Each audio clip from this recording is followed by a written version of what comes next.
नमस्कार, जय हिंद। स्वागत है आप सबका डिम्बल लाइव न्यूज में। आज का मौसम हाल से लेकर बड़ी अपडेट की बात करें तो आज का मौसम हाल और बड़ी अपडेट क्या है, वीडियो को लास्ट तक बने रहिएगा हमारे साथ। आज की मौसम की बात करें तो पहाड़ों में बर्फबारी से उत्तर भारत में बड़ी ठंड, तमिलनाडु में हो सकती है बारिश। जम्मू कश्मीर समेत अन्य पहाड़ी इलाकों में बर्फबारी और शीतलहर के कारण उत्तर भारत के राज्यों में सर्दी बढ़ने लगी है। कई राज्यों में पारा 8 डिग्री सेल्सियस नीचे आ गया है। वहीं तमिलनाडु समेत दक्षिण भारत में कई राज्यों में बारिश हो रही है। मौसम विभाग का कहना है कि आने वाले 2 दिनों में उत्तर भारत समेत कई इलाकों में सर्दी में और इजाफा होगा। राष्ट्रीय राजधानी दिल्ली में तापमान में गिरावट दर्ज की गई है। मंगलवार को दिल्ली में अधिकतम तापमान इस मौसम के औसत से 27.1 डिग्री सेल्सियस दर्ज किया गया, जबकि वायु गुणवत्ता बहुत खराब श्रेणी में दर्ज किया गया। मौसम विभाग के मुताबिक शहर में न्यूनतम तापमान इस मौसम के औसत से 3 डिग्री कम है, यानी 7.3 डिग्री सेल्सियस दर्ज किया गया है। वहीं अगली अपडेट यूपी एमपी की बात करें तो दिल्ली के साथ साथ यूपी में भी सर्दी का इजाफा हो रहा है। लखनऊ में न्यूनतम तापमान 13 डिग्री पहुंच गया है। वहीं मध्य प्रदेश में 18 से ज्यादा जिलों में शीतलहर चल रही है। मौसम विभाग का कहना है कि उत्तर पश्चिम से शुष्क और ठंडी हवाएं उत्तर पश्चिम और मध्य भारत में जारी है। इस कारण आने वाले समय में सर्दी में इजाफा होगा। नेक्स्ट बड़ी खबर, 89 सीटों के लिए आज होगी वोटिंग, दांव पर 788 उम्मीदवार की किस्मत। गुजरात में विधानसभा चुनाव में पहले चरण में आज वोटिंग होगी। मतदान सुबह 8 बजे से शाम 5 बजे तक करेंगे। प्रदेश में 19 जिलों में 89 सीटों पर आज होने वाली वोटिंग में मतदाताओं अलग अलग हिस्सों में बने 25,393 पोलिंग स्टेशन पर वोट दे सकते हैं। पहले चरण के चुनाव में 788 उम्मीदवार की प्रतिष्ठा दांव पर लगी है। इस बार चुनाव में बीजेपी और कांग्रेस के अलावा आम आदमी पार्टी भी चुनावी मैदान में है। नेक्स्ट बड़ी खबर, महाराष्ट्र के ठाणे में शाहपुरा में 2.7 तीव्रता की भूकंप दर्ज किया गया। महाराष्ट्र के ठाणे में शहर में 2.7 तीव्रता का भूकंप दर्ज किया है। यह जानकारी एक अधिकारी ने बुधवार को दी। शाहपुरा तहसीलदार नीलिमा सूर्यवंशी ने कहा है कि शाम 5:46 में भूकंप के झटके के महसूस किए गए हैं। उन्होंने कहा कि यह भातानसा बांध से 24 किलोमीटर दक्षिण पूर्व में दर्ज किया गया, जिसका केंद्र सोगांव में था। नेक्स्ट बड़ी खबर, त्रिपुरा में भाजपा समर्थक के माकपा की रैली पर हमले में 1 की मौत, 12 लोग घायल। त्रिपुरा में विपक्षी दल मार्क्सवादी कम्युनिस्ट पार्टी माकपा ने आरोप लगाया है कि सिपहिजला जिले में भारतीय जनता पार्टी के समर्थकों के हमले में बुधवार को उसका एक कार्यकर्ता मारा गया और पूर्व वित्त मंत्री भानुलाल शाह सहित 12 लोग घायल हो गए। भाजपा ने इस आरोप के खंडन करते हुए दावा किया है कि विपक्षी पार्टी चारीलाम इलाके में गड़बड़ी पैदा करने की कोशिश कर रही थी और जब उसके समर्थकों ने इसका विरोध करने का प्रयास किया तो झड़प हो गई। विशालगढ़ के सब डिविजनल मजिस्ट्रेट बीसी दास ने कहा है कि पुलिस की स्थिति तुरंत नियंत्रण में किया और हताहतों की सही संख्या में अभी पता नहीं चला है। नेक्स्ट बड़ी खबर, पंजाब के सीएम आवास के पास मजदूर संघ को प्रदर्शन, संगरूर पुलिस ने प्रदर्शनकारियों को किया लाठीचार्ज। पंजाब के संगरूर में बुधवार को अपनी मांगों को लेकर मजदूर यूनियन ने मुख्यमंत्री भगवंत मान के आवास के विरोध प्रदर्शन किया था। खबर है कि इस दौरान पंजाब पुलिस के जवानों ने प्रदर्शनकारी मजदूर पर लाठीचार्ज कर दिया। मीडिया रिपोर्ट्स के अनुसार प्रदर्शनकारियों में खेतीहरी मजदूर भी शामिल थे, जो कि पटियाला बाईपास पर जमा हो गए थे। इसके बाद प्रदर्शनकारी वे मुख्यमंत्री आवास की ओर बढ़ने लगे, जहां भारी पुलिस बल तैनात। पुलिस ने प्रदर्शनकारियों को रोकने की कोशिश की, जिसमें 8 श्रमिक संगठनों के सदस्य शामिल थे। उन्होंने न रुकने पर पुलिस बल प्रयोग का सहारा लिया और जिसमें कुछ प्रदर्शनी घायल हो गए। नेक्स्ट बड़ी खबर, पाकिस्तानी आतंकियों की घुसपैठ को नाकाम करेगी भारत की तीसरी आंख, सीमा पर तैनात होंगे 5500 ड्रोन। हाल के दिनों में भारतीय सीमा पर पाकिस्तानी ड्रोन की हलचल बढ़ गई है, जिसे रोकने के लिए और उस पर कड़ी निगरानी रखने के लिए भारतीय सेना ने कमर कस ली है। भारतीय सीमा पर आतंकवादी घटनाओं और दुश्मन के ड्रोन पर नजर रखने के लिए 5500 ड्रोन तैयार किए हैं, जिसके बारे में डीजी बीएसएफ पंकज कुमार सिंह ने जानकारी दी। डीजी बीएसएफ ने बताया, हम ड्रोन विरोधी मार्च पर काफी कुछ कर रहे हैं। हमने सीमाओं पर प्रणाली तैनात की है जो प्रभावी और उपयोगी रही है। पाकिस्तान की ओर से आने वाले ड्रोन को पता लगाने के लिए नई तकनीकी का परीक्षण भी किया है और कुछ राज्यों के पुलिस के साथ मिलकर हमने अतिरिक्त तैनाती भी की है। डीजी बीएसएफ ने बताया कि हम इस साल लगभग 5500 अतिरिक्त कैमरे लगाएंगे। हमें इसके लिए लगभग 30 करोड़ रुपए मिले हैं और हम किसी भी तरह से घुसपैठियों या किसी तरह के अन्य नापाक मंसूबों को दिन रात निगरानी करने के लिए बड़े पैमाने पर ड्रोन का इस्तेमाल कर रहे हैं। नेक्स्ट बड़ी खबर, गोवा में 3 से 6 दिसंबर तक होगा अंतर्राष्ट्रीय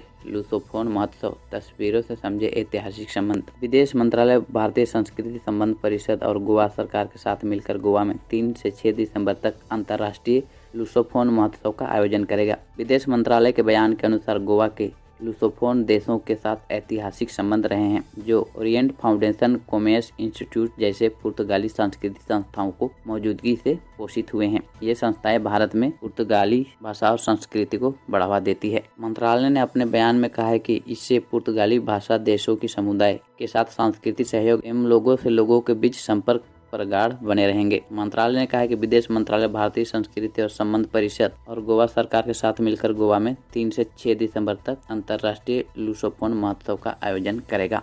नेक्स्ट बड़ी खबर, एम्स के सर्वर में सेंधमारी, लगातार 7वें दिन भी रहा ठप, ई हॉस्पिटल डेटा का हुआ बहाल। लगातार 7वें दिन अखिल भारतीय आयुर्विज्ञान संस्थान दिल्ली का सर्वर ठप रहा। हालांकि ई हॉस्पिटल डाटा को बहाल कर दिया गया है। ई सेवाओं बहाल करने से पहले नेटवर्क को अभी भी सैनिटाइज किया जा रहा है। इसके अलावा भविष्य में ऐसी किसी भी साइबर हमले को रोकने के लिए उपाय किए जा रहे हैं। आउटपुट पेशेंट, इन पेशेंट प्रयोगशालाओं सहित सभी अस्पताल सेवाओं में फिलहाल मैनुअल मोड में चलती रहेंगी। एम्स का एक बयान में लिखा गया है कि ई अस्पताल डेटा का सर्वर बहाल कर दिया गया है। सेवाओं को बहाल करने से पहले नेटवर्क को साफ किया जा रहा है। डेटा की मात्रा और अस्पताल सेवाओं के लिए सर्वर कंप्यूटर की बड़ी संख्या के कारण प्रक्रिया में कुछ समय लग रहा है। साइबर सुरक्षा के लिए उपाय किए जा रहे हैं। बीते सोमवार यानी 28 नवंबर को एम्स के बयान में आया था कि डेटा की बहाली और सर्वर की सफाई का काम चल रहा है। डेटा की मात्रा और अस्पताल सेवाओं के लिए बड़ी संख्या में सर्वर के कारण कुछ समय लग रहा है। साइबर सुरक्षा के लिए उपाय किए जा रहे हैं। नेक्स्ट बड़ी खबर, बेंगलुरु में युवती के साथ बाइक टैक्सी चालक और उसके दोस्त ने किया सामूहिक दुष्कर्म। IT सिटी बेंगलुरु में एक सामूहिक दुष्कर्म का मामला सामने आया है। यहाँ बाइक टैक्सी चालक और उसके दोस्त ने कथित तौर पर 22 वर्षीय युवती के साथ दुष्कर्म किया है। पुलिस के अनुसार पीड़िता केरल के रहने वाली है और उसने कहीं जाने के लिए बाइक टैक्सी बुक किया था। मामला बेंगलुरु के इलेक्ट्रॉनिक सिटी थाना क्षेत्र की है। बेंगलुरु पुलिस ने एक आधिकारिक ने बताया है कि घटना शुक्रवार और शनिवार के बीच रात में इलेक्ट्रॉनिक सिटी थाना क्षेत्र में हुई।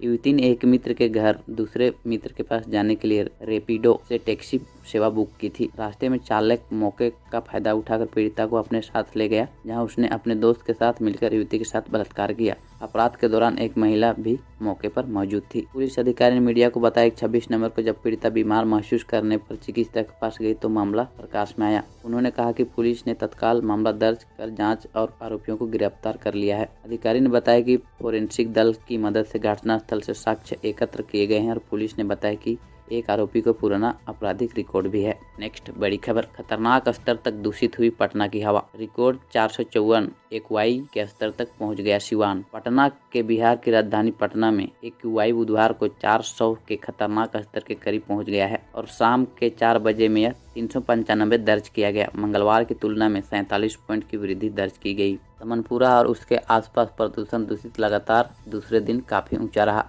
और यह 409 से बढ़कर 453 तक पहुंच गया। सिवान देश का सर्वाधिक प्रदूषित शहर रहा, जहां प्रदूषण 460 पर पहुंच गया। छपरा, बक्सर और बेगूसराय की प्रदूषण स्तर 400 की खतरनाक सीमा के पार दिखा गया है।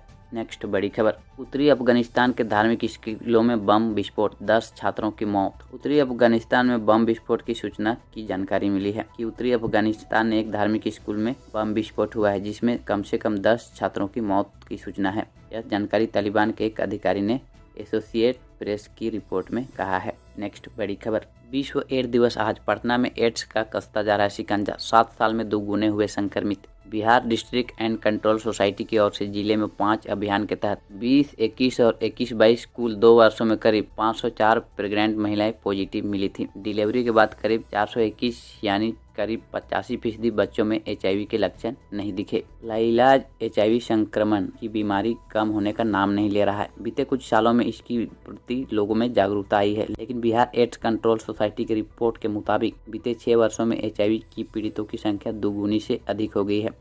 पटना इस मामले में नंबर 1 पर पहुंच गया है। इसके बाद मधेपुरा, सुपौल, पूर्णिया, बांका, सहरसा, नवादा, किशनगंज, बेगूसराय, लखीसराय, अररिया, पश्चिमी चंपारण जैसे 12 जिलों का स्थान पर जहां के लोग आज भी रोजगार के लिए दूसरे राज्यों में ज्यादा जाते हैं। नेक्स्ट बड़ी खबर, PM मोदी का 1 से 2 दिसंबर का गुजरात दौरा। 2 दिन में करेंगे 7 जनसभाएं और रोड शो। गुजरात विधानसभा चुनाव के लिए प्रचार थम गया है। गुरुवार को पहले चरण की वोटिंग है, यानी आज दूसरे चरण की मतदान है। मतदान के लिए चुनाव प्रचार तेज हो गया है। गुजरात गृहनगर में होने के चलते प्रधानमंत्री नरेंद्र मोदी बीजेपी के लिए चुनाव प्रचार करेंगे। इस कड़ी में प्रधानमंत्री 1 और 2 दिसंबर को गुजरात दौरे पर रहेंगे। इस दौरान पीएम मोदी की कुल 7 जनसभाओं को संबोधित करने वाले हैं। प्रधानमंत्री नरेंद्र मोदी 1 दिसंबर को पहले चरण की वोटिंग के लिए पंचमहल की कलोल, छोटा उदयपुर के बोडेली और हिम्मतनगर में रैली करेंगे। यहाँ 5 दिसंबर को दूसरे फेज में मतदान होना है। कलोल की गुरुवार की सुबह 11 बजे, बरेली में 12:30 बजे और हिम्मतनगर में 2:45 में पीएम मोदी की रैलियां शेड्यूल हैं। इसके बाद पीएम मोदी गुरुवार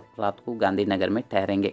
नेक्स्ट बड़ी खबर, शेयर बाजार में तूफानी तेजी से जारी। सेंसेक्स पहली बार 63,000 के पार, निफ्टी भी जोश में। साल 2022 खत्म होने वाले महीने भर की समय बाकी है और नए साल आने वाले हैं। स्टॉक मार्केट में जोरदार तेजी को दिखने को मिल रहा है। बुधवार को सेंसेक्स 63,000 के आंकड़े को पार कर गया। निफ्टी भी 18,800 के स्तर से टच कर गया है। नेक्स्ट बड़ी खबर, ग्लोबल चुनौतियों के बीच भारतीय अर्थव्यवस्था ने दी राहत की खबर। दूसरी तिमाही में 6.3% रही डीजीपी। एक तरफ दुनिया की कई विकसित अर्थव्यवस्थाएं मुश्किलों में फंसी हैं, वहीं ब्रिटेन आर्थिक मंदी की चपेट में आ चुका है। इस दौर में भारतीय अर्थव्यवस्था ने ग्रोथ दिखाया है। जीडीपी के आंकड़ों से यह साबित हो रही है कि भारत की इकोनॉमी तमाम चुनौतियों से डटकर मुकाबला कर रही है। आर्थिक मंदी की आशंका और बढ़ती महंगाई के बीच भारत अर्थव्यवस्था ने अपनी रफ्तार को बरकरार रखा है। बुधवार को आए सितंबर तिमाही के जीडीपी के आंकड़े की बात करें तो ताजा आधिकारिक आंकड़ों के अनुसार सितंबर 2022 की तिमाही में भारतीय अर्थव्यवस्था 6.3% से बढ़ी है, यानी दूसरी तिमाही में जीडीपी ग्रोथ 6.3% रही। आंकड़े आरबीआई के अनुमानिक मुताबिक रही है। हालांकि कुछ एजेंसियों ने इसे बेहतर आंकड़े का अनुमान लगाया है। दरअसल चालू वित्त वर्ष की पहली तिमाही यानी 2022 जून में तिमाही में डीजीपी का आंकड़ा 13.5% रहा। वहीं पिछले वित्त वर्ष में सितंबर की तिमाही जीडीपी 8.4% रही थी। भारतीय अर्थव्यवस्था के लिए सितंबर तिमाही के आंकड़े पॉजिटिव संकेत दे रहे हैं। नेक्स्ट बड़ी खबर, दिसंबर में क्रिसमस समेत ये हैं बड़े त्योहार। आखिरी महीने में इतने दिन बैंक रहेंगे बंद। आरबीआई ने दिसंबर महीने के लिए बैंक हॉलीडेज लिस्ट जारी कर दी है। साल के आखिरी महीने में दूसरे और चौथे शनिवार के साथ ही रविवार के अवकाश को मिलाकर कुल 13 दिन बैंक बंद रहेंगे।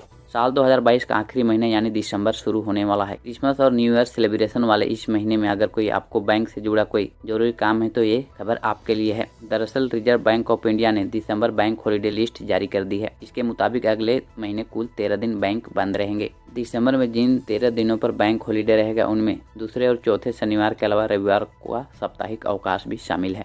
नेक्स्ट बड़ी खबर, आज भर मौका, एटीएम से पैसे निकालने समेत कल से देश में होने वाले हैं ये 5 बड़े बदलाव। हर महीने पहली तारीख को कई फैसले लागू किए जाते हैं। ये एलपीजी के दाम से लेकर बैंकों तक से जुड़े होते हैं। ऐसे में आम आदमी की नज़र इन बदलावों पर बनी रहती है, क्योंकि इनमें से कुछ राहत देने वाली साबित हो सकते हैं तो कुछ लोगों को बजट गड़बड़ाने वाले हो सकते हैं। तो आइए बताते हैं आपको 1 दिसंबर में कौन बड़े चेंजेस देखने को मिलते हैं। गैस वितरण कंपनियों पर हर महीने पहली तारीख को एलपीजी की कीमतों में संशोधन करती है। ऐसे में 1 दिसंबर 2022 को एलपीजी सिलेंडर के रेट में बदलाव देखने को मिल सकता है। नवंबर की पहली तारीख को देश भर में कॉमर्शियल एलपीजी सिलेंडर की कीमत में भारी कटौती की गई है। इसके तहत 19 किलो वाला कॉमर्शियल सिलेंडर 115 रुपये 50 पैसे सस्ता हो गया था। इस बार कई लोगों को रसोई गैस सिलेंडर के लिए दाम में कटौती की उम्मीद है, जो लंबे समय से यथावत है। नेक्स्ट बड़ी खबर, सोने के भाव में गिरावट, चांदी भी हो गई सस्ती। जाने 22 कैरेट गोल्ड का क्या है आज रेट। सोना चांदी के भाव में भी आज गिरावट देखने को मिली है। India bulletin and jewellers association के मुताबिक बीते कारोबारी दिन की तुलना में आज महीना का शुरू दिन है और चांदी सस्ता हुआ। आइए जानते हैं 10 ग्राम कैरेट सोने का भाव। भारतीय सरफरा बाजार में महीने के आखिरी दिन भी सोने का और चांदी के भाव में गिरावट देखने को मिली है। हालांकि सोने की कीमत में अभी तक 52,000 रुपये प्रति 10 ग्राम के पार है। वहीं चांदी का भाव करे तो 61,000 रुपये प्रति किलो से अधिक है। राष्ट्रीय स्तर पर 999 शुद्ध वाली 24 कैरेट का 10 ग्राम सोने की कीमत से 52,721 रुपये है, जबकि 999 शुद्धता वाली चांदी का 61,600 रुपये है। नेक्स्ट बड़ी खबर, शाहरुख खान ने सऊदी अरब में खत्म की डंकी की शूटिंग। योद्धा इस दिन होगी रिलीज। अमर कोशिश के निर्देशन में बनी फिल्म भेड़िया 25 नवंबर को सिनेमाघरों में रिलीज हुई थी। मीडिया रिपोर्ट की माने तो फिल्म ने छठे दिन में 3 करोड़ 20 लाख रुपए का बिजनेस किया था। फिल्म की टोटल कमाई की बात करें तो इसने अभी तक 50 करोड़ का आंकड़ा पार नहीं किया है। अभी तक सिर्फ 39 करोड़ 6 लाख का बिजनेस ही हुआ है। राजकुमार हिरनी द्वारा निर्देशित फिल्म डंकी डंकी की शाहरुख खान ने सऊदी अरब में शूटिंग शेड्यूल पूरा कर लिया है। इसे लेकर उन्होंने अपना वीडियो शेयर किया है। किंग खान ने लिखा है कि सऊदी अरब में डंकी के शूटिंग शेड्यूल पूरा करने से ज्यादा संतोषजनक कुछ नहीं है। बता दें कि डंकी के अलावा शाहरुख खान सिद्धार्थ आनंद की पठान में भी दिखेंगे। उनके साथ दीपिका पादुकोण और जॉन अब्राहम है। नेक्स्ट बड़ी खबर, वहीं खेल अपडेट की बात करें तो दिग्गज टेबल टेनिस खिलाड़ी शरद कमल खेल रत्न से सम्मानित, 25 को अर्जुन पुरस्कार। टेबल टेनिस दिग्गज खिलाड़ी अजंता शरद कमल को राष्ट्रपति भवन में राष्ट्रीय खेल पुरस्कार समारोह में राष्ट्रपति द्रौपदी मुर्मू ने देश के सर्वोच्च खेल सम्मान मेजर ध्यानचंद से खेल रत्न से सम्मानित किया। शरद खेल रत्न हासिल करने वाली एकमात्र खिलाड़ी रहे। बैडमिंटन खिलाड़ी लक्ष्य सेन और एशियन प्रणय महिला मुक्केबाजी Nikhat Zareen, track and field खिलाड़ियों में एल्दोस पाल और अविनाश साबले सहित 25 खिलाड़ियों को अर्जुन पुरस्कार से सम्मानित किया गया। समारोह का मुख्य आकर्षक शरद थे, जिन्होंने दरबार हाल मौजूद में चुनिंदा गणमान्य व्यक्तियों को तालियों की गड़गड़ाहट के बीच अपना खेल रत्न पुरस्कार प्राप्त किया। खेल रत्न पिछले 4 वर्षों की अवधि में खिलाड़ी का शानदार और सबसे उत्कृष्ट प्रदर्शन के लिए दिया जाता है। इसमें 25 लाख रुपए नगद पुरस्कार और 1 पदक और सम्मान पत्र दिया जाता है। अर्जुन पुरस्कार में 15 लाख रुपए नगद पुरस्कार एवं कांस्य प्रतिमा और सम्मान पत्र दिया जाता है। नेक्स्ट बड़ी खबर, वनडे रैंकिंग में विराट रोहित को एक स्थान का नुकसान, बाबर टॉप पर। आईसीसी की ताजा वनडे रैंकिंग की टीम के इंडिया रोहित शर्मा और स्टार क्रिकेट विराट कोहली के बल्लेबाज की सूची में 1 स्थान का नुकसान हुआ है, जबकि पाकिस्तान के कप्तान बाबर आजम भी बल्लेबाज रैंकिंग में टॉप में बने हुए हैं। आईसीसी की वनडे रैंकिंग टॉप पर केवल 2 ही बल्लेबाज अपना स्थान बनाने में कामयाब रहे। विराट कोहली 8वें, कप्तान रोहित शर्मा 9वें स्थान पर पहुंच गए हैं। दोनों ही खिलाड़ियों को एक स्थान का नुकसान उठाना पड़ा है। नेक्स्ट बड़ी खबर, बारिश ने बिगाड़ा भारत का खेल, महज 1 मैच जीतकर न्यूजीलैंड बना चैंपियन। बारिश के कारण बुधवार को भारत और न्यूजीलैंड के बीच वनडे सीरीज का तीसरा और अंतिम मुकाबला रद्द करना पड़ा। इसी के कारण न्यूजीलैंड ने यह सीरीज 1-0 से जीत लिया है। इस मैच में भारत ने पहले बल्लेबाजी करते हुए 220 रनों का लक्ष्य दिया था। वहीं मेजबान टीम ने 220 रन के लक्ष्य को पीछा करते हुए 1 विकेट पर 104 रन बना लिए थे। वहीं न्यूजीलैंड की टीम ने हैमिल्टन में पहले वनडे भारत को 7 विकेट से हराकर सीरीज में 1-0 से बढ़त बना ली थी, जबकि हैमिल्टन में दूसरा वनडे बारिश की भेंट में चढ़ गया था। नेक्स्ट बड़ी खबर, लियोनेल मेसी ने रचा इतिहास, अर्जेंटीना प्री क्वार्टर फाइनल में पोलैंड की हार कर भी एंट्री। फीफा वर्ल्ड कप 2022 में लियोनेल मेसी की कप्तानी वाली अर्जेंटीना प्री क्वार्टर फाइनल में जगह बना ली है। उसने करो या मरो के ग्रुप मुकाबले में पोलैंड की टीम को 2-0 से करारी शिकस्त दी है, लेकिन दिलचस्प यह है कि मैच हार कर भी पोलैंड ने नॉकआउट में एंट्री कर ली है। नेक्स्ट बड़ी खबर, डिफेंडिंग चैंपियन फ्रांस हराकर भी प्री क्वार्टर फाइनल में, ऑस्ट्रेलिया ने मारी एंट्री। फीफा वर्ल्ड कप 2022 में बुधवार को ग्रुप डी में 2 बड़े मैच खेले गए। इस ग्रुप में डिफेंडिंग चैंपियन फ्रांस और ऑस्ट्रेलियाई टीम ने प्री क्वार्टर फाइनल में एंट्री कर ली है। फ्रांस को अपने मैच में हार झेलनी पड़ी, वहीं ट्यूनीशिया ने 1-0 से हराया। नेक्स्ट बड़ी खबर, पाकिस्तान पहुंची इंग्लैंड क्रिकेट के 14 मेंबर, अज्ञात वायरस से संक्रमित। कल से शुरू होनी है सीरीज। इंग्लैंड पाकिस्तान के बीच ऐतिहासिक टेस्ट सीरीज शुरू होने वाली है। इससे पहले ही उस पर संकट आ गया। बेन स्टोक्स समेत कई खिलाड़ियों को एक इन्फेक्शन का शिकार हो गए हैं। यह तब हुआ जब 1 दिसंबर से टेस्ट मैच शुरू हो रहा है। इंग्लैंड और पाकिस्तान के बीच 1 दिसंबर से शुरू होने वाली टेस्ट सीरीज पर बड़ा संकट आ गया है। मैच से 1 दिन पहले ही इंग्लैंड के कप्तान बेन स्टोक्स समेत टीम के कुल 14 सदस्य एक अज्ञात वायरस का शिकार हो गए हैं। रावलपिंडी में टेस्ट मैच से ठीक 1 दिन पहले ही यह सामने खबर आई है। खिलाड़ियों को आराम करने को कहा गया है। अब टेस्ट मैच पर संकट है। बीसीसी स्पोर्ट के मुताबिक जिन 14 सदस्यों को इन्फेक्शन हुआ, उनमें से आधे खिलाड़ी और स्टाफ मेंबर्स हैं। इंग्लैंड ने 3 टेस्ट मैच की सीरीज के लिए 15 खिलाड़ियों को पाकिस्तान भेज रहा है। इनमें से करीब आधे खिलाड़ी इन्फेक्शन से ग्रसित हैं। ऐसे में पहला टेस्ट मैच कैसे होगा अभी साफ नहीं है। बस आज के लिए इतना ही। वीडियो आपको कैसा लगा कमेंट में जरूर बताइएगा। यदि वीडियो आपको पसंद आया तो वीडियो को लाइक एंड चैनल को सब्सक्राइब जरूर करिएगा। जय हिंद, वंदे मातरम। आपका दिन शुभ हो।